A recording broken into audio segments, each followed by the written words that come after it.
All right, welcome back to another exciting episode of the Incredible Hoax Summer 2015 edition. Come to you live from the man cave, not a sunny beach somewhere. That's too easy, folks. No, do it right thing. I'm Chris. I'm Mark.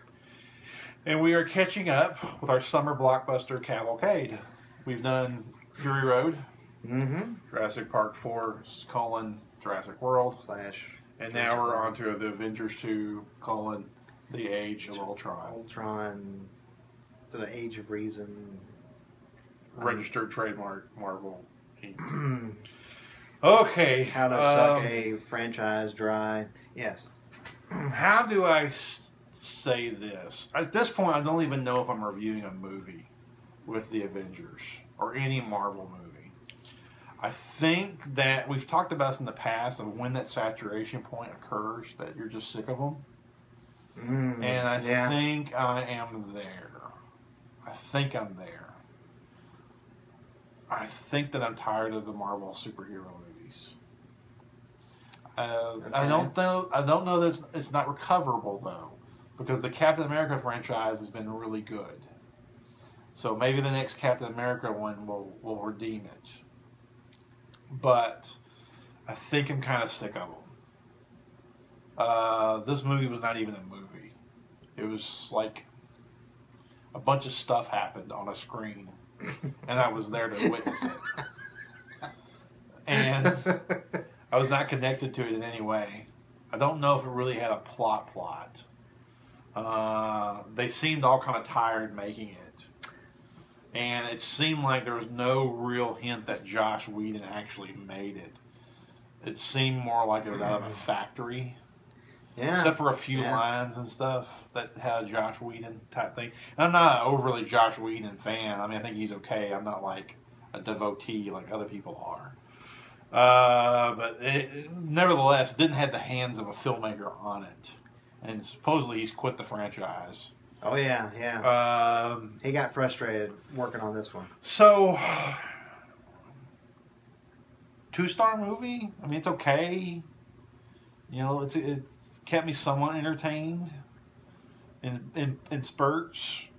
Spoiler alert, I didn't like the Incredible Hulk. The Incredible Hulk love affair with Scarlett Johansson, Black Widow stuff. That was boring to me. Felt contrived.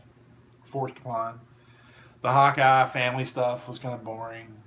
Iron Man didn't really do anything that really captured my attention. Ultron was not the ultra badass hero I was hoping he would be. He didn't really do anything. Badass villain, you mean? I'm sorry. So, yeah. Yeah. Ultron was not the baddest villain I was hoping for. I thought it was going to be like, oh God, how do we beat this guy? And it wasn't that way at all. Right. Really, nothing stands out. There's some scenes in there that I don't even know where they come from. They're kind of corny. And Thor goes to a cave, and I don't even know why. I still haven't figured that scene out. Neither have I. I was just kind of tired. And they felt tired making it. Yeah. Everybody just kind of seemed tired. So, I'm lukewarm now on superhero movies. I don't know. We'll see where it goes. So that's a very humdrum 2 stars for me. Because I can't give it 1 because it didn't suck. 1 I reserve for if you really do suck. Right. Oh, of course. Yeah, of course. Just sort of, they kind of go through the numbers and anyway, that's my review. My review is that's my review of Avengers: Age of Ultron. Go for it. A franchise like this, they've got all this connected universe thing going on. Yeah. They've really failed to learn the lesson of what doomed Star Trek in the late 90s. Because they got so into this shared universe and keeping the plots from overlapping. Everything was consistent and all that within the archive and realm of that world and so forth. And you got to the point where it got so controlled and constrained that sometimes you'd have a good story idea, but the needs of the shared universe would overtake what would be a good story idea and let the story grow and let it you know, when you plant a tree and the roots dig down, I mean, it's going down and seeking water, and the tree, as it goes up, you know, you have to let, a story is the same way. You have to just kind of let those roots get the nutrients it needs, right, and just let it go where it needs. If you constrain things to the point that Marvel's doing, and like Star Trek did in the 90s, you constrain it to the point where you take the fun out of it, spontaneity is gone, it's going to be very hard to surprise people anymore. Right. And the only thing they've got going for them is the fact that Captain America, that second one, Winter Soldier, was so great. It was really well made. Yeah. And then here's Age of Ultron, and all it did was, for people that the comic books know, all Age of Ultron did was set up the story for Captain America: Civil War, which is coming. It's going to be a two-parter and all that, and if you don't, but if you just pluck down your dollars to watch Age of Ultron and watch that story, you go away just so empty, because Ultron's he's a total disappointment as a villain. Yeah, I got so bored with the Hulk and them destroying robots after robots. After, I don't know, maybe 45 minutes of that, I got so bored with that.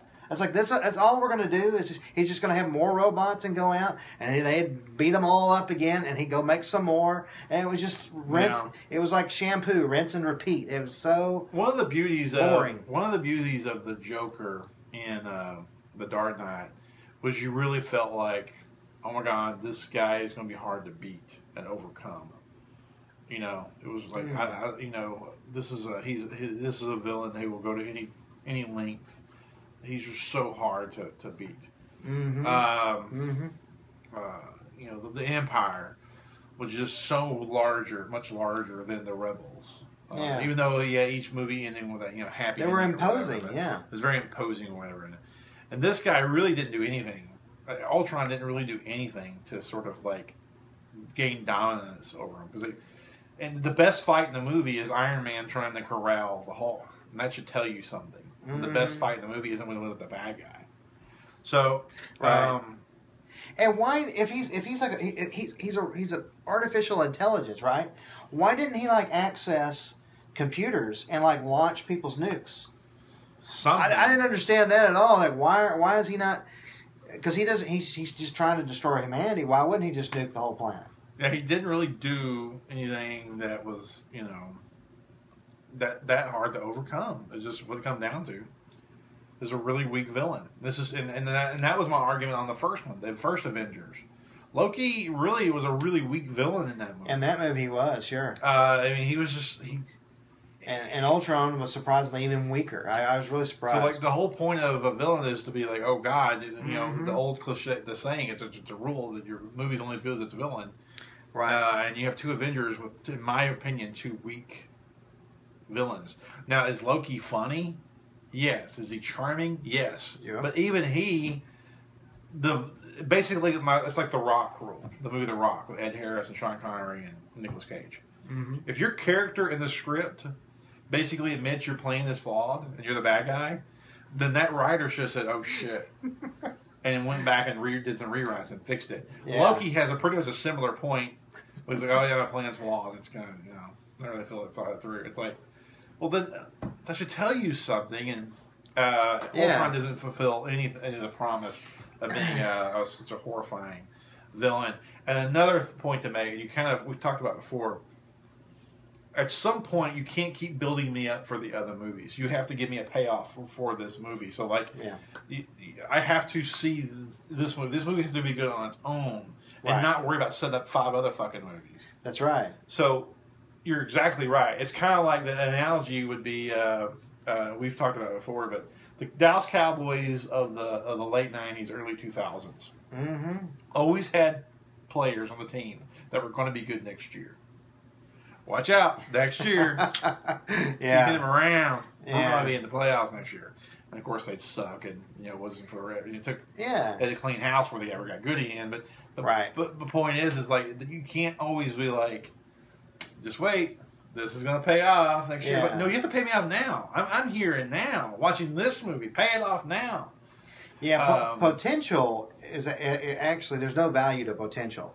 No, it's just an opportunity. You can't cash a check on potential. Yeah, you cannot cash a check on potential. It's just an opportunity. That's all that is. So whatever Age of Ultron was supposedly setting up is wasted on me because I'm like, well, this movie sucked, or this movie was not engaging.